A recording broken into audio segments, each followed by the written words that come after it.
Assalamualaikum warahmatullahi wabarakatuh. Ing ngarsa Sun Tulodo, ing madya mangun karsa, tutwuri handayani. Itulah salah satu filosofi Ki Hajar Dewantara. Bapak Ibu semua yang kami hormati, di sini kami akan menjelaskan tentang kegiatan kami sesuai dengan modul 1.2a yang nomor 6, yaitu demonstrasi konseptual pada modul 1.2. Halo teman-teman. Perkenalkan, nama saya Muhammad Yusuf ya. Saya adalah peserta PCB atau peserta pendidikan guru penggerak angkatan ke-7. Saya mengajar di SMK Negeri 1 Bondowoso. Di SMK 1 Negeri Bondowoso, saya sebagai guru mata pelajaran produktif manajemen perkantoran dan juga sebagai kepala program kejuruan. Di sini ada tugas, yaitu bagaimana gambaran diri sebagai guru penggerak di masa yang akan datang, yang mana gambaran diri itu mencerminkan tentang kegiatan sesuai dengan nilai-nilai guru penggerak. Seperti apa kegiatan yang telah saya lakukan ya? Baik, kita ikuti selanjutnya. Yang pertama adalah berpihak pada murid. Dalam berpihak pada murid itu menyediakan suasana belajar dan proses pembelajaran yang positif serta berkualitas bagi murid. Pembelajaran itu harus menyenangkan, karena pembelajaran yang menyenangkan akan membuat murid kita mudah dalam mencerna, mudah dalam mengingat, mudah dalam memahami materi-materi yang kita berikan. Ketika mereka ceria, ketika mereka bahagia, mereka pasti akan antusias mengikuti proses pembelajaran yang ada, sehingga semangat yang muncul dalam dirinya akan membuat mereka mudah dalam mempelajari pelajaran yang diberikan. Kemudian adalah mandiri. Sebagai seorang guru penggerak, tentu belajar sepanjang hayat itu adalah sebuah moto yang harus dimilikinya. Oleh karena itu, mandiri sebagai seorang guru harus selalu belajar, harus selalu menimba ilmu, harus selalu meningkatkan kompetensi, karena sebenarnya ilmu itu tidak terbatas. Banyak ilmu yang belum kita ketahui. Mari kita terus belajar, meningkatkan kemampuan diri, terutama kemampuan kita sebagai seorang guru. Kemudian selanjutnya adalah refleksi. Refleksi ini adalah sesuatu yang sangat penting, karena setiap kegiatan, setiap hal yang kita lakukan itu tidak akan terlepas dari sebuah kesalahan. Karena kesalahan itu selalu ada, maka refleksi harus dan wajib ada.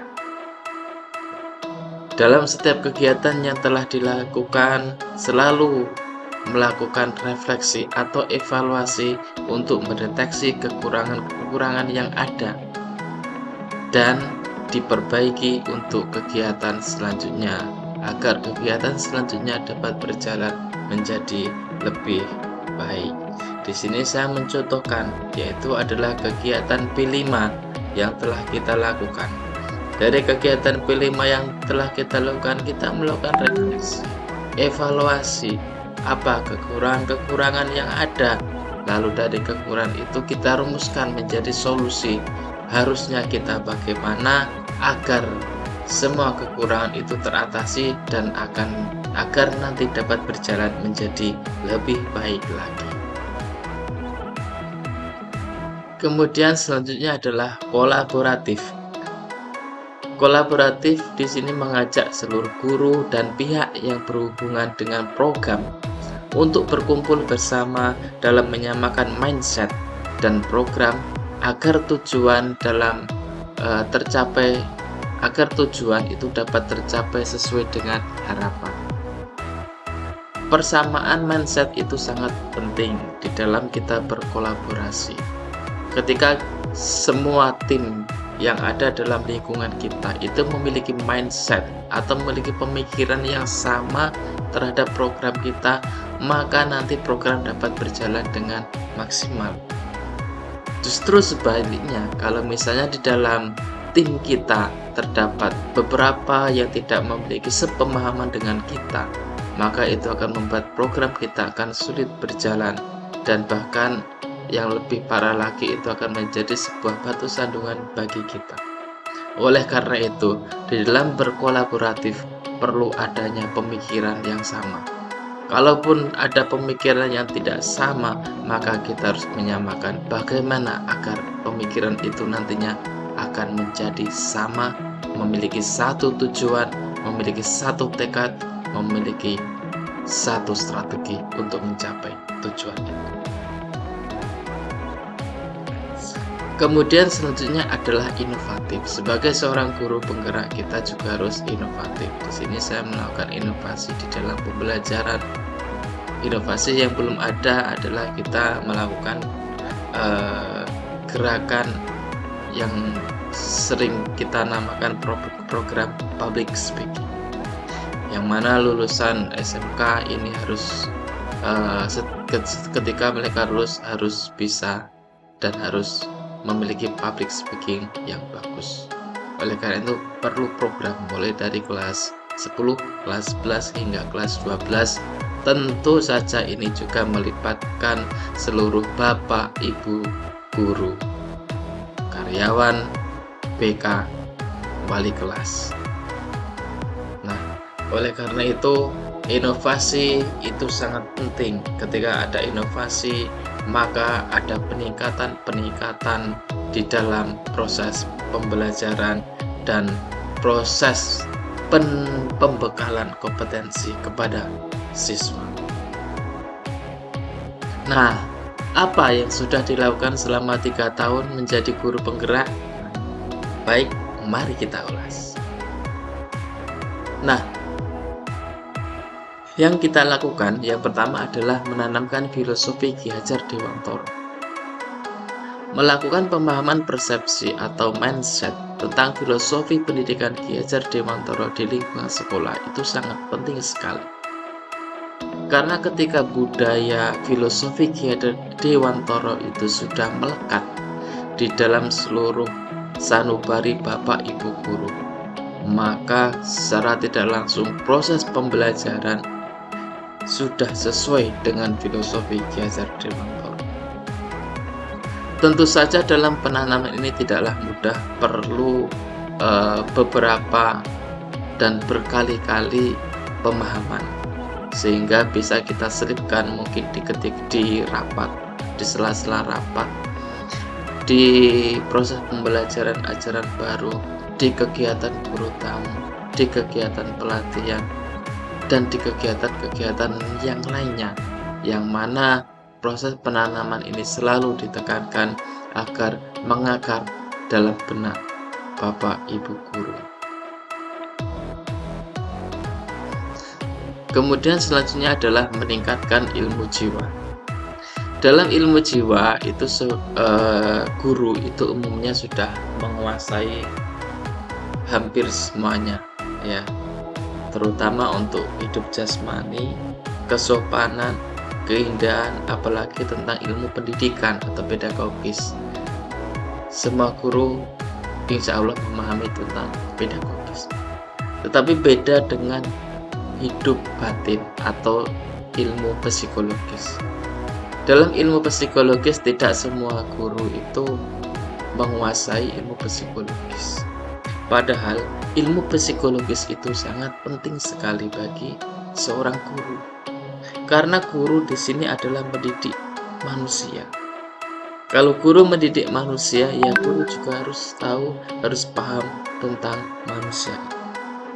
Oleh karena itu, peran psikologis atau peran ilmu psikologis ini sangat penting sekali bagi guru. Bagaimana guru memahami pola pikir anak didik, bagaimana guru memahami tingkah laku siswanya, bagaimana guru cara menegur siswanya, bagaimana guru menuntun siswanya yang mungkin lambat, dan bagaimana agar guru dapat membangkitkan semangat siswanya agar dapat mengikuti pembelajaran dengan giat. Oleh karena itu, butuh ilmu tentang psikologi, sehingga ilmu ini sangat-sangat penting sekali. Oleh karena itu, ini adalah salah satu ilmu jiwa yang perlu ditingkatkan pada seorang guru. Karena guru itu bukan hanya seorang guru saja. Guru harus menuntun. Dalam proses menuntun ada berbagai macam cara teknis. Salah satunya adalah motivasi. Seorang guru juga harus menjadi seorang motivator bagi siswanya. Ketika guru sudah menjadi motivator, maka guru sudah mengembangkan motivasi intrinsik pada diri siswa.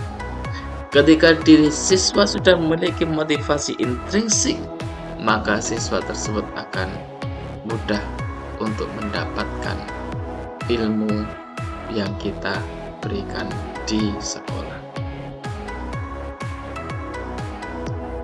Selanjutnya adalah program Budi Pekerti. Program Budi Pekerti adalah bagian yang penting, karena Budi Pekerti ini adalah salah satu bagian awal cikal bakal negara kita Indonesia untuk menjadi negara yang berkualitas, untuk menjadi negara yang berbudi pekerti, untuk menjadi negara yang lebih baik. Kalau hampir seluruh masyarakat Indonesia ini memiliki budi pekerti yang baik, insya Allah negara Indonesia itu akan menjadi negara-negara yang sangat berkembang dan luar biasa. Betapa makmurnya, betapa bahagianya hidup di Indonesia. Oleh karena itu, program Budi Pekerti ini harus benar-benar bisa dicanangkan. Ya tentu saja butuh kolaborasi, butuh kekompakan. Kita tidak bisa menjalankan program ini secara sendiri, tidak bisa. Oleh karena itu, butuh kolaborasi dari seluruh Bapak Ibu guru, manajemen, karyawan, dan lain sebagainya.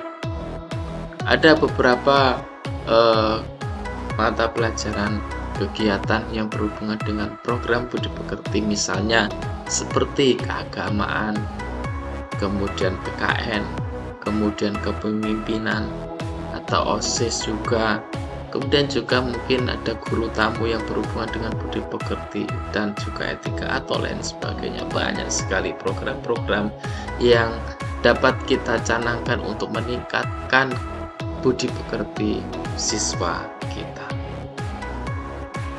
Terima kasih Bapak Ibu semuanya atas perhatiannya.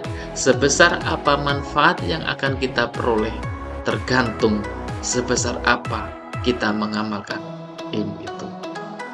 Wassalamualaikum warahmatullahi wabarakatuh.